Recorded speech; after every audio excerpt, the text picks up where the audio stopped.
So hello and welcome back everyone to this another video. आज के video में हम लोग बिजनेस एनवायरनमेंट के बारे में जानने वाले हैं, जो कि इकोनॉमिक्स का लेसन 7 होगा। ये लगभग 2 पार्ट में ख़त्म हो जाएगा, पार्ट 1 एंड पार्ट 2 में ख़त्म हो जाएगा ये चैप्टर। और बहुत इंटरेस्टिंग चैप्टर है। हम लोग देखने वाले कि यार बिज़नेस एनवायरनमेंट किसको कहते हैं। सर यार बिज़नेस एनवायरनमेंट जो है ना सर, हमने क्लास 11, 12, 10, 9 ठीक है, और बीकॉम वाले बच्चे बीकॉम ठीक है चीज़ में पढ़ते आ रहे हैं सर। इसमें नया क्या है सर? नया कुछ नहीं है भाई, सब सेम है।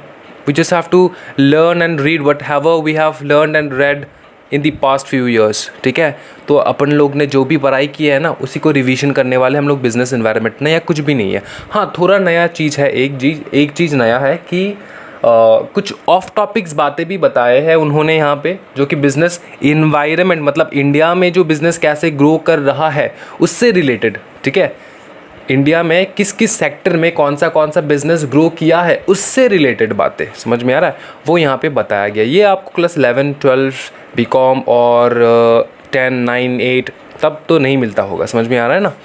तो हम लोग यहाँ से पढ़ने वाले, यहाँ से स्टार्ट करने वाले। आज का पहला टॉपिक होगा what is business environment. Okay, बहुत इंटरेस्टिंग है भाई, what is business environment. Okay, business environment क्या होता है। आज का जो मैं डेफिनेशन आपको बताने वाला हूँ ना, वो समझ लो ज़िंदगी में कभी आप भूलोगे नहीं कि बिजनेस एनवायरनमेंट क्या होता है। सर हमको पता है, मुझको पता है कि तुमको पता है, लेकिन एग्जामिनर को पता नहीं है कि तुमको पता है। समझ में आ रहा है ना? हाँ जी, हाँ, रिलेट करो। ये डेफिनेशन मैं जो आपको बोलने जा रहा हूँ ये बुक में नहीं है, बुक का अलग डेफिनेशन है। बुक का जो डेफिनेशन है ना बिजनेस एनवायरनमेंट का, वो मोस्टली एक्सटर्नल बातें किए गए हैं। हमने इंटरनल और एक्सटर्नल दोनों समझाना है आपको आज। तो बिजनेस एनवायरनमेंट क्या होता है कि भाई देखो, बिजनेस के सराउंडिंग ठीक है और उसके अंदर में 2 प्रकार के इन्वायरमेंट होता है। बिजनेस में हमेशा याद रखना, ये जो बिजनेस है, ये जो एक दुकान है, फैक्ट्री है, जो कुछ भी कह लो, ठीक है, इसमें बाहर एक एक्सटर्नल इन्वायरमेंट है और अंदर, इसके अंदर ही अंदर एक इंटरनल इन्वायरमेंट है। उस इंटरनल इन्वायरमेंट और एक्सटर्नल इन्वायरमेंट दोनों में क्या होता है सर? इंटरनल इन्वायरमेंट और एक्सटर्नल इन्वायरमेंट क्या होता है मैं समझाता हूँ। पहले ये चीज़ समझ लो कि internal environment and external environment दोनों मिला के हम लोग बिजनेस इन्वायरमेंट कहते हैं। बिजनेस इन्वायरमेंट क्या होता है? Internal environment and external environment दोनों को मिला के हम लोग कहते हैं कि हाँ जी भाई ये बिजनेस इन्वायरमेंट है। अभी इंटरनल इन्वायरमेंट जो है ना, वो क्या होता है? इंटरनल इन्वायरमेंट क्या होता है मैं एक चीज़ बताता हूँ। कुछ भी इंटरनल एक्टिविटी, समझो, कुछ भी बिजनेस के अंदर जो एक्टिविटी हो रहा है, कुछ भी इंटरनल एक्टिविटी जो कि बिजनेस का ना, बिजनेस को एक प्रकार से अफेक्ट करता है। सर कौन से प्रकार में अफेक्ट करता है? बिजनेस में कोई भी चॉइस करने के लिए, ठीक है, अगर बिजनेस कोई भी प्रकार का चॉइस करना चाहता है तो, ठीक है, या फिर कोई भी एक्टिविटीज़ करना चाहता है तो, या फिर कोई भी डिसीजन लेना चाहता है बिजनेस, ठीक है, या फिर ऑर्गेनाइजेशन, कुछ भी कह लो, तो उसमें जो इंटरनली जो फैक्टर्स अफेक्ट करते हैं, समझो इंटरनल फैक्टर्स सर कैसे अफेक्ट करते हैं। देखो एक बात समझो, एक चीज़ कि कोई भी ऐसा चीज़, ठीक है, कोई भी ऐसा इंटरनल फैक्टर जो बिजनेस के डिसीजन को हिला सकता है, चॉइस को हिला सकता है, एक्टिविटीज़ को हिला सकता है, वो हो जाता है इंटरनल इन्वायरमेंट। सर वो कौन से फैक्टर से एक बार बता दीजिए। मैं बताऊंगा, जैसे कि लेबर्स, ठीक है, लेबर्स। और बताओ सर, जैसे कि आपका मैनेजमेंट, ठीक है, ह्यूमन रिसोर्सेस, आपका बिजनेस का साइज कितना बड़ा है, size, okay, quality, financial forecast, plans, policies, ऐसे करके ना 14 अलग अलग प्रकार के इंटरनल फैक्टर्स हैं। अभी सबका नाम तो नहीं लेने वाला बिकॉज इररिलेवेंट हो जाएगा। आपके यहाँ पे जितना पढ़ना है उतना पढ़ना है, ओके। तो मैंने एग्जाम्पल के हिसाब से यहाँ पे लिखा है। तो इंटरनल इन्वायरमेंट क्या होता है एक बार देख लेते हैं। इंटरनल इन्वायरमेंट क्या होता है कि भाई all the internal factors that affect the choices, activities and decisions of the organization such as, जैसे कि सर, जैसे कि human resources, labor management, quality and size infrastructure, financial forecast, plans and policies, ठीक है, ये हो जाते internal environment, ठीक है।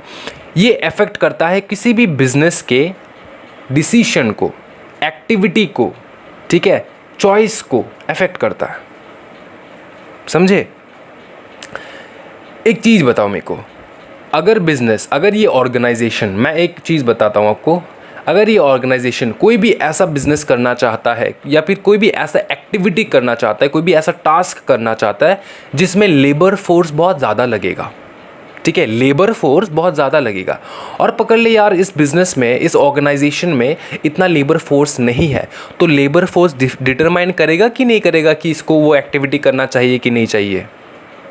हाँ, मेरे बिज़नेस में अगर लेबर्स कम है ना, मेरे ऑर्गेनाइजेशन में अगर लेबर्स कम है ना, तो मैं कैसे वो एक्टिविटी कर सकता हूँ।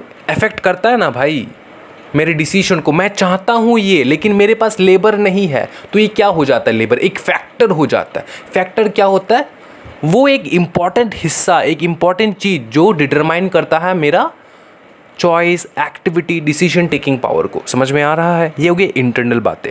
अभी थोड़ा एक्सटर्नल बात कर ले। एक्सटर्नल इन्वायरमेंट में क्या होता है भाई? एक्सटर्नल इन्वायरमेंट का मतलब होता है कि all the external factors affecting the choices, activities and decisions of the organization. ठीक है, चॉइस को अफेक्ट करता है, एक्टिविटीज़ को अफेक्ट करता है, ठीक है, डिसीशन मेकिंग को अफेक्ट करता है ऑर्गेनाइजेशन के। अभी एक्सटर्नल इन्वायरमेंट में ना दो प्रकार के फैक्टर्स होते हैं, एक होता है माइक्रो फैक्टर, एक होता है मैक्रो फैक्टर। माइक्रो फैक्टर मतलब छोटा, मैक्रो मतलब बड़ा। अभी सुनो, माइक्रो फैक्टर्स में क्या कौन कौन आता है? माइक्रो फैक्टर्स में आते हैं customers, suppliers, competitors and public. देखो नाम सुन के लग रहा है ये बाहर के लोग हैं। कस्टमर, हाँ जी सर। सप्लायर, हाँ जी सर। कंपटीटर, हाँ जी सर। ये तो बाहर बैठते, बिजनेस के अंदर थोड़ी ना बैठते हैं। ये होता है एक्सटर्नल इन्वायरमेंट जो कि बिजनेस के बाहर है। मैक्रो फैक्टर्स जैसे कि economics, political and legal, technological and social factors. समझ में आ रहा है? ये सारे फैक्टर्स है। Political factor, legal factor, technological factor, social factor, इन सब सारे फैक्टर के बारे में हम लोग बात करने वाले हैं। टेंशन नहीं लेने का, ठीक है, सब बात करने वाले हम धीरे धीरे। अभी आपकी जो मटेरियल है इसमें मोस्टली आपका मैक्रो फैक्टर्स के बारे में बताया गया है, ठीक है। बस ये फैक्टर्स के बारे में मोस्टली उन्होंने बातें किया है, ना कि इंटरनल, ना कि एक्सटर्नल के माइक्रो फैक्टर्स के बारे में ज़्यादा बातें नहीं किया गया है। मैक्रो फैक्टर्स के बारे में बहुत ज़्यादा बातें किया गया है, हम लोग देखेंगे, कोई दिक्कत नहीं है। अभी बिजनेस इन्वायरमेंट का मतलब समझ में आ चुका है कि बिजनेस इन्वायरमेंट क्या होता है। हाँ जी, हाँ जी सर, क्लियर है। चलो नेक्स्ट में चलते हैं। अभी दो बंदे हैं, अभी आपको पता है यार, पढ़ तो रहे हैं तो ये तो लिख नहीं सकते हम जो हम पढ़ रहे हैं, हमको वही लिखना है कि बहुत बड़े बड़े दिग्गज लोग जो बोल कर गए हैं ना, वही लिखना है अपने को। तो एक बंदा है जिसका नाम है केथ डेविस, ठीक है। और ये बंदा नहीं है वो, ये मैंने एग्जाम्पल के लिए पुट किया है। तो इस बंदे के जो ये फेस है ना, इसको अपने दिमाग में बिठा लो तो एक आता है ना, इमेजिन करने में थोड़ा आसानी होता है कि हाँ वो केथ ने क्या बोला था, वो वाला बंदा ने क्या बोला था। तो केथ ने बोला था, या फिर केथ डेविस, कुछ भी कह लो, टाइटल से बोलते, टाइटल ज़्यादा इजी है। डेविस ने क्या बोला था कि business environment is the aggregate of all conditions, events and influences that surrounds that affect it. Business environment क्या है सर? सारे कंडीशंस, इवेंट्स, इन्फ्लुएंस का एग्रीगेट है, ठीक है। सारे कंडीशन मतलब, हाँ कंडीशन मतलब कंडीशन, इवेंट्स जो कि हो रहे हैं externally, internally, and influences that surrounds and affects it's, ठीक है, जो सराउंड करते हैं एक बिजनेस को और अफेक्ट करता है किसको? बिजनेस को, वो होता है बिजनेस इन्वायरमेंट, ठीक है। अभी एंड्रयू वाला बंदा ने क्या बोला? एंड्रयू ने बोला, ये वाला बंदे ने बोला, the environment of a company as the pattern of all external influences that affects its life and development.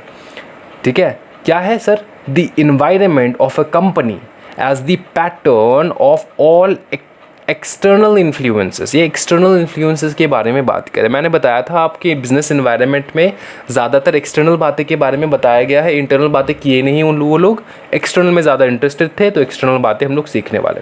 तो क्या बता रहे भाई एंड्रयू यही बता रहे, सेम चीज़ बता रहे कि बिजनेस इन्वायरमेंट क्या है? एक कंपनी का जो एक्सटर्नल इन्वायरमेंट है ना, जो इन्फ्लुएंस करता है कंपनी को, बिजनेस को, ठीक है, वो हो जाता है बिजनेस इन्वायरमेंट। ठीक है, क्लियर है भाई मेरे? अभी नेक्स्ट हम जाएंगे features and factors influencing business environment. Sir वो कौन सा फीचर्स है एंड फैक्टर्स है जो कि बिजनेस इन्वायरमेंट को इन्फ्लुएंस करते हैं, जो कि बिजनेस एनवायरनमेंट को इन्फ्लुएंस करते हैं। अभी हम लोग देखने वाले हैं फीचर्स और फैक्टर्स क्या है सर। बहुत ईजी है, ऑल दी एक्सटर्नल फोर्सेस। ठीक है, हम लोग डिटेल में पढ़ने वाले हैं। Business environment includes all the forces. Business environment मतलब all the forces, institutions and factors which directly or indirectly affect the business organization. Every force, institutions और factors जो कि affect करता है एक business organization को, directly कह लो, indirectly कह लो, affect करता है, वो होता है this is one of the factor कह लो आप of the business environment.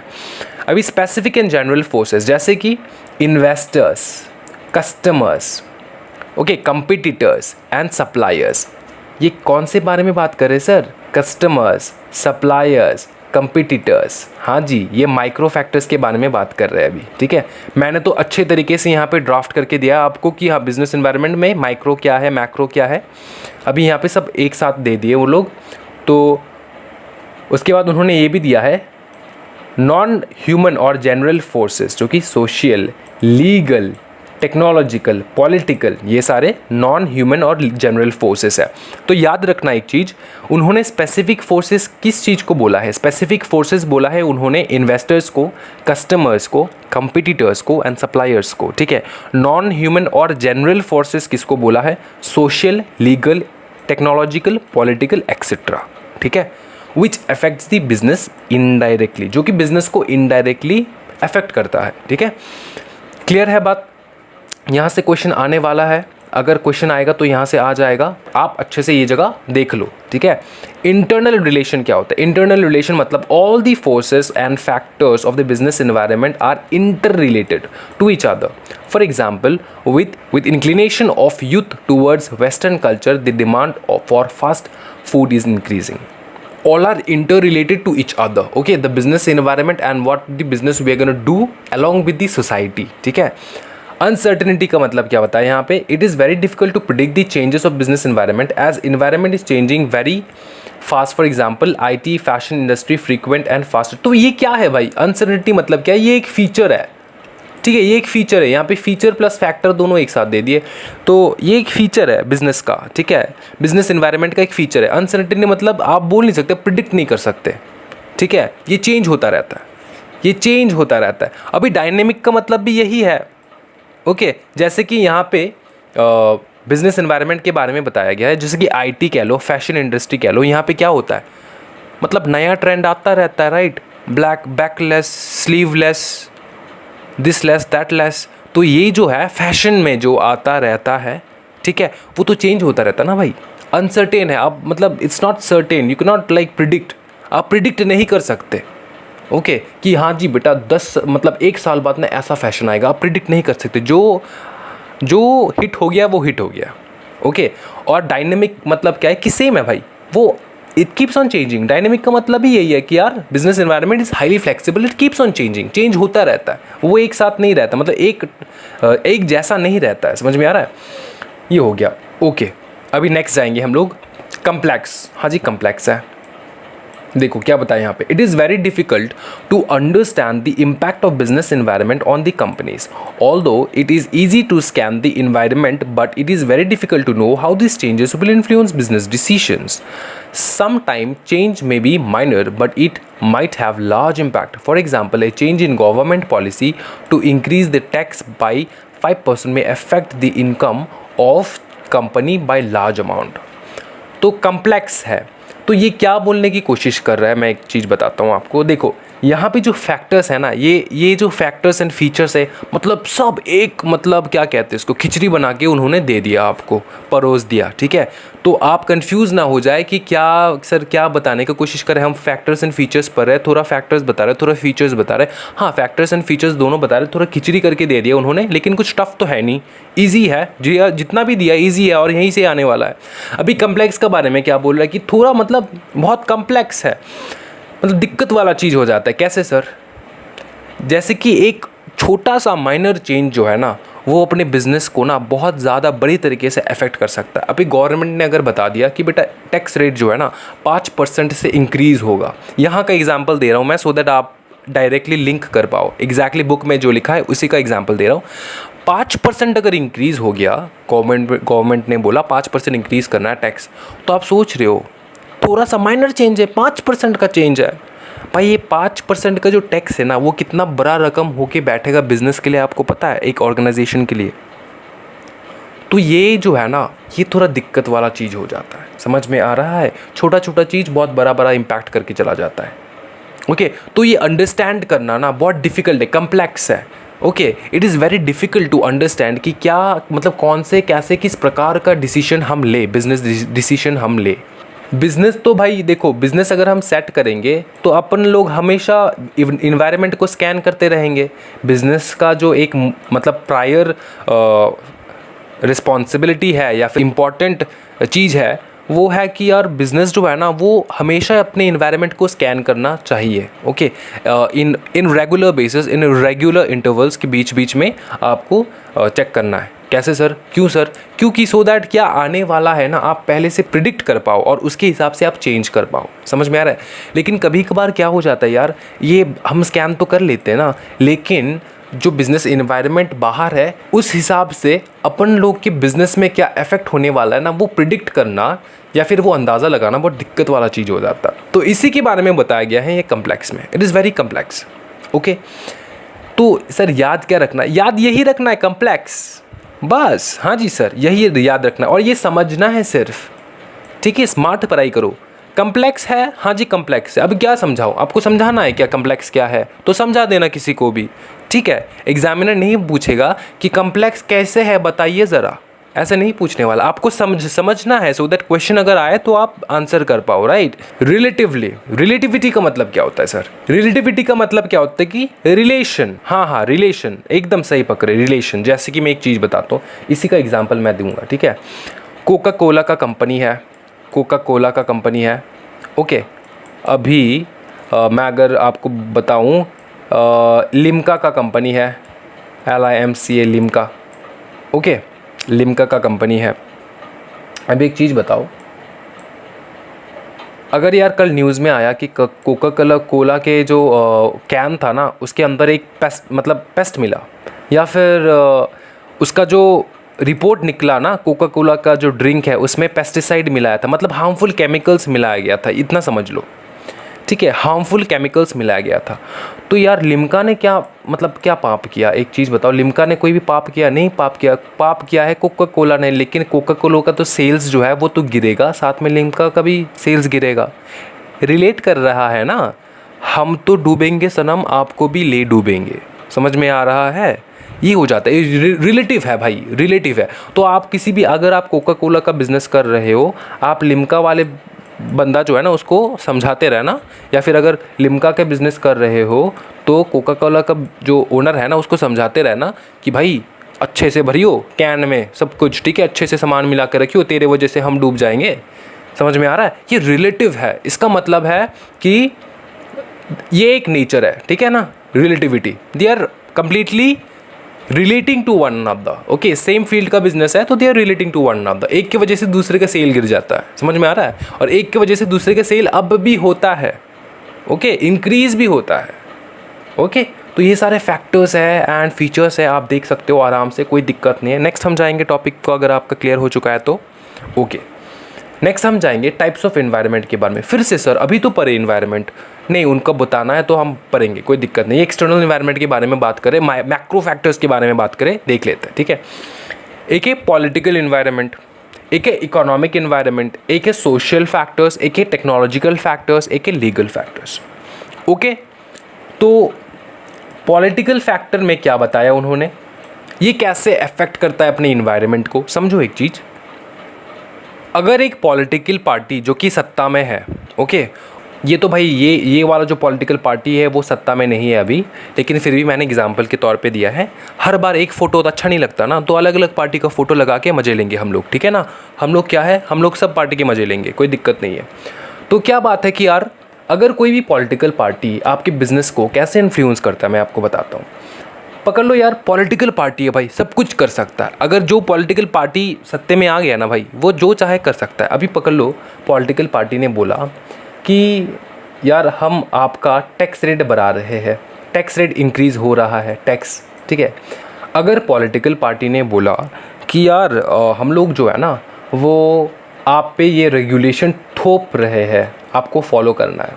अगर पॉलिटिकल पार्टी ने बोला कि बेटा सुनो, तुम जो प्रोडक्ट बना रहे हो ना इसमें इस प्रकार का केमिकल होना ही चाहिए, ये केमिकल लाओ आपके प्रोडक्ट में, ये होना चाहिए। मैं एग्जांपल्स दे रहा हूँ, ठीक है, पॉलिटिकल फैक्टर्स कैसे अफेक्ट करते हैं।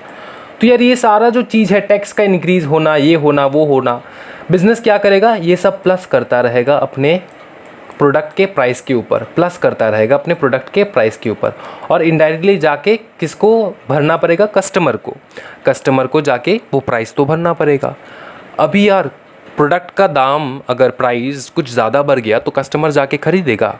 बिज़नेस का क्या गलती है, गवर्नमेंट ने बोला है ये सारे चीज़ करने के लिए, तो बिज़नेस का कोई गलती है। लेकिन यार अपना कंज्यूमर्स, हम लोग कंज्यूमर्स हैं ना, हम पॉलिटिकल पार्टी को थोड़ी ना ब्लेम करेंगे। हम क्या करेंगे, हम बोलेंगे यार ये बिज़नेस बेकार है, ये यार प्राइस इंक्रीज़ कर रहे हैं ये लोग। हम लोग को पता नहीं है यार इंटरनली वो क्या किस दौर से गुज़र रहे हैं, क्यों उसने प्राइस इंक्रीज़ किया। समझ में आ रहा है। मैगी का प्राइस जब 10 रुपये से अब कितना हो गया, 15 रुपये शायद, 10 रुपये से 15 आया ना, नहीं पहले क्या हुआ था, मैगी का प्राइस जो था 10 रुपये से 12 रुपये आया था। यार मेरा दिमाग खोल गया। मैंने सोचा बेटा 10 रुपये प्राइस था, कितना बढ़िया था, लेकिन 10 रुपये से जब 12 रुपये चला गया मैगी, मैंने सोचा मेरे को नहीं खाना मैगी। यार 2 रुपया तो है, क्या दिक्कत है ज़िंदगी में। नहीं, दिक्कत 2 रुपये का बात नहीं है, 2 रुपये का बात है ही नहीं। आपके मन में भी फीलिंग आता होगा यार 2 रुपये का बात नहीं है, लेकिन मेरे को यार बुरा लगा ये चीज़।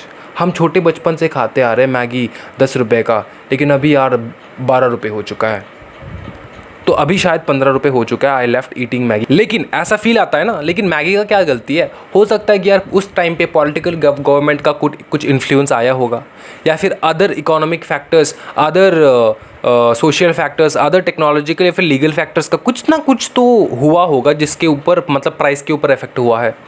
बताओ चीज़। हाँ जी, हाँ हो सकता है सर। तो यही बात है, यही मतलब इस तरीके से ही एक बिज़नेस को इन्फ्लुएंस करता है। मैगी तो कभी नहीं चाहता होगा कि यार हम प्राइस 12 रुपये कर दे, ठीक है। अगर मेरा 10 रुपये में अच्छा खासा सेल हो रहा है तो 12 रुपये कर दे, वो मन से तो नहीं चाहता होगा। डेफिनेटली कुछ ना कुछ हुआ होगा जिसकी वजह से उसको इन्फ्लुएंस हुआ, वो इन्फ्लुएंस हुआ और उसको प्राइस जो है वो बढ़ाना पड़ा। समझ में आ रहा है, ये हो चुका है चीज़। इंटरनल फैक्टर्स भी अफेक्ट करते हैं। अभी हम लोग फिर से देखेंगे नेक्स्ट वाला टॉपिक।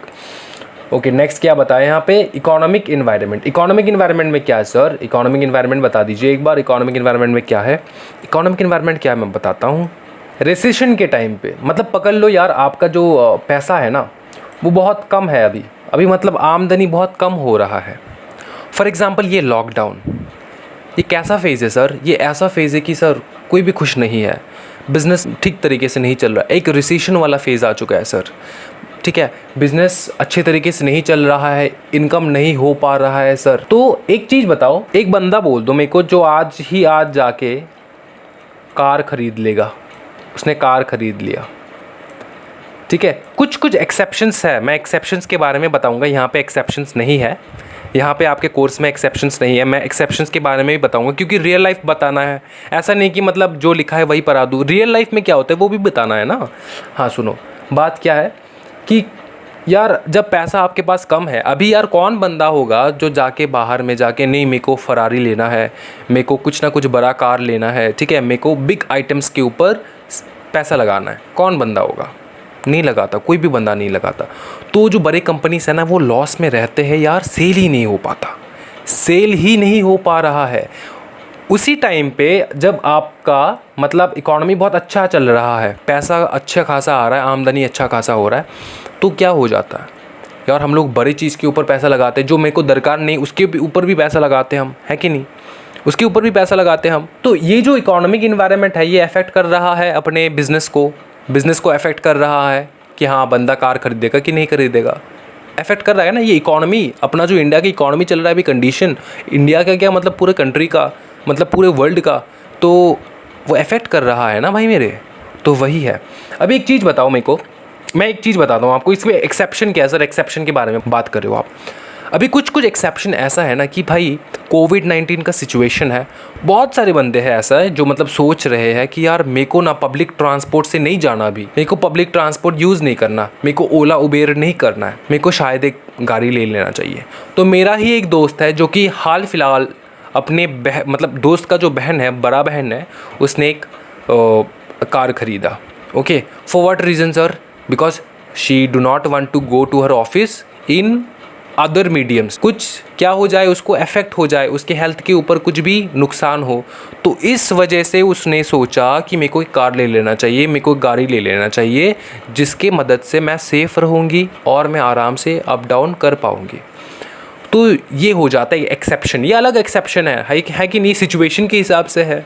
तो अभी ऐसा थोड़ी ना बोल सकते कि सर हाँ जी कोविड-19 के हिसाब से तो मतलब मेरे को ऐसा लगता है कि सर कार जो है ना भारी मात्रा में सेल होगा। नहीं नहीं नहीं, भारी मात्रा में सेल नहीं हो रहा है, सबका ऐसा केस नहीं है, मोस्टली ऐसा केस नहीं है, बहुत मिनिमम केसेस है ये बिकॉज सबके पास पैसा बहुत कम आ रहा है, अभी आमदनी बहुत कम हो रहा है, तो वो कैसे खर्च करेंगे, उनको सेविंग भी तो करना है, ये पूरा साल कैसे जाएगा उनको पता नहीं।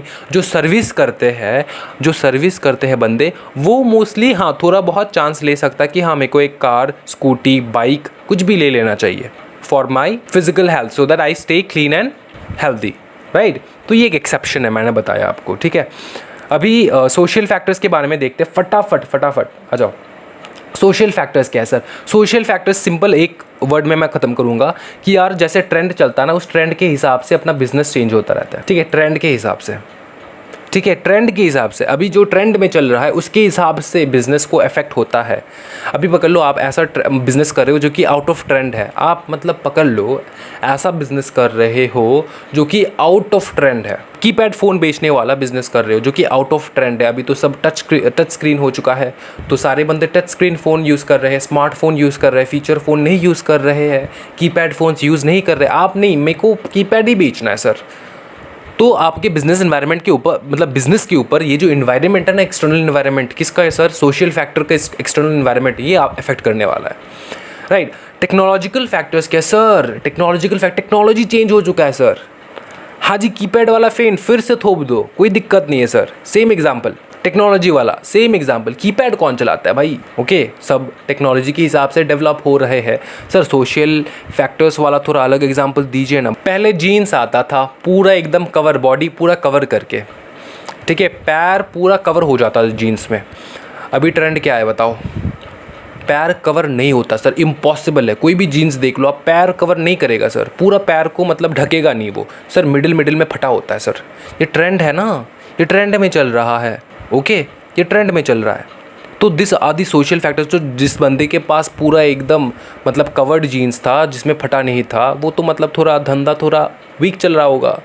तो फैशन के ऊपर भी बहुत ज़्यादा इफेक्ट होता है, सोशल फैक्टर्स भी इफेक्ट करते हैं। टेक्नोलॉजिकल फैक्टर्स मैंने बता दिया, कीपैड फ़ोन से स्मार्टफोन तक। अभी लीगल फैक्टर्स बता दीजिए सर, ये थोड़ा मेरे को थोड़ा जानना है सर। लीगल फैक्टर्स कैसे अफेक्ट कर सकता है अपने बिजनेस एनवायरनमेंट को? मैं बताता हूँ ना भाई, रियल लाइफ एग्जांपल। अभी जो है ना यार, क्लासिक एग्जांपल होगा अगर मैं आप, तो चाइनीज़ कंपनीज़ जो है ना, उनका बिजनेस एनवायरनमेंट कैसा चल रहा है सर? बहुत बढ़िया चल रहा है सर। हाँ, बढ़िया अपने देश में चल रहा है सर, लेकिन बिज़नेस तो डाउन हो चुका है सर। कैसे सर? जैसे कि लीगल एक्शन लिया गया है towards all the Chinese applications. तो चाइनीज़ एप्लीकेशंस वाला जो ओनर है बिज़नेस का, वो तो भाई घाटा हो रहा है, उसका लॉस में हो रहा है कि नहीं? बताओ फटाफट। Types of business environment, legal action की वजह से, लीगल फैक्टर्स, इंडिया में बैन हो चुका है चाइनीज़ एप्लीकेशंस। लीगल फैक्टर्स अभी बताओ इफेक्ट हो रहा है कि नहीं हो रहा है? क्लासिक एग्जाम्पल मिला आपको? ये होता है क्लासिक एग्जाम्पल, ठीक है। मतलब क्या बताऊँ, परसों रात बंद हुआ, बैन हुआ, और यार ये लीगल फैक्टर में क्लासिक एग्जांपल के तौर पे बैठ गया ये चीज़। समझ में आ रहा है? लीगल फैक्टर्स किसी भी कंट्री का, किसी भी कंडीशन में, ठीक है, अगर लीगली कुछ एक्शन लिया जाए तो उस लीगल एक्शन की वजह से आपको जो हार्म होता है। अच्छा एक चीज़ बताओ, ये सारे एक्सटर्नल एनवायरनमेंट क्यों है? लीगल फैक्टर्स कहाँ पे लिया गया है? आपके कंपनी के अंदर या फिर कंपनी के बाहर? सर बाहर। सर चाइना का जो ऐप है ना, वो तो चाइना में है, ठीक है, चाइना के ऐप का जो मालिक है चाइना में है, तो एक्सटर्नल इन्वायरमेंट है चाइना के कंपनी में तो कुछ चेंजेस नहीं आया, एक्सटर्नल इन्वायरमेंट में गिरता है लीगल फैक्टर्स। समझ में आ रहा है? क्लियर है? इजी था, बताओ फटाफट। अभी नेक्स्ट जाते हैं हम लोग। ओके, नेक्स्ट क्या है, ईज। आई होप आप लोग को समझ में आ चुका है पूरा द टाइप्स ऑफ इन्वायरमेंट। तो आज का जो वीडियो लेक्चर है भाई हम लोग यहाँ पे स्टॉप करने वाले हैं। कल बहुत ज़्यादा इंटरेस्टिंग टॉपिक्स आने वाला है जो कि वर्ल्ड बैंक से रिलेटेड है, और बताओ सर, और बहुत कुछ है पढ़ने को, ठीक है, बहुत इंटरेस्टिंग, लेकिन ज़्यादा कंसेप्चुअल बेसिस नहीं है, बस इंफॉर्मेटिव बेसिस है। तो हम लोग इंफॉर्मेटिव बेसिस के हिसाब से पढ़ने वाले हैं ये सारी चीज़, ठीक है, बहुत इंटरेस्टिंग होने वाला है। So thank you so much everyone. अगर वीडियो पसंद आया तो एक लाइक ज़रूर कर देना, share and subscribe to this channel. Thank you so much everyone, lots of love, happy learning guys, bye bye.